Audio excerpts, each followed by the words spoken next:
Good morning, I'm Nivareti Manu, and this is your morning news fix for Friday, 17th of October. In this update, a push to give teachers more AI literacy as the technology becomes commonly used for marking. The Ministry of Education is advising teachers to use AI to increase marking efficiency in some assessments, but with human oversight. Last year's guidance told staff to avoid using it. Canterbury University Associate Professor of Digital Education, Catherine McCallum, says the focus should be on using AI for feedback. She says no one should ever give a mark that isn't human, as we can't be confident in the process. Meanwhile, what's thought to be a unique incentive is being offered to improve attendance at a Christchurch primary school. Rowley School is promising free stationery and uniforms next year to students who attend more than 80% of this term. It's thought to be a national first and will be funded by anonymous donors.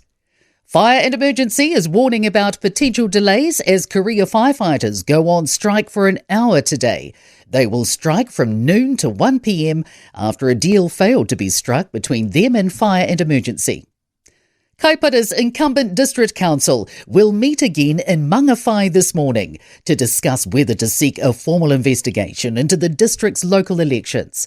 Final results from those elections are expected today, with three mayoral candidates currently neck and neck.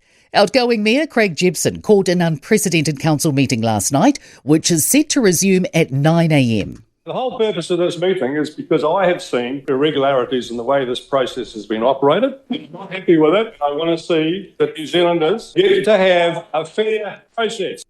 And an 82-year-old transgender businesswoman has narrowly missed out on becoming the new mayor of Westland. Incumbent Helen Lash has pulled ahead of Jackie Grant in the final vote count, winning by 8 votes. Rumours on TikTok wrongly claiming that Matt Mowbray is the member of a wealthy Kiwi family convicted of having extreme child abuse material has been labelled false, baseless and damaging. A Mowbray family spokesperson told the Herald neither Matt nor any member of his family had ever been charged with, convicted of or suspected of a crime. A Ministry of Justice document provided to the Herald confirms Matt Mowbray had no convictions on his record. Advice for Grab One customers as the online deals website enters liquidation. The company says it won't refund unredeemed vouchers, and customers should contact individual sellers. Some say they'll honour refunds, but others aren't sure they can. Consumer New Zealand Communications Manager Jessica Walker says they encourage customers to try 2 different sellers to get their money back as soon as possible. She says they can try contacting the seller like Grab One suggests, or getting in touch with their bank to try and get a charge back.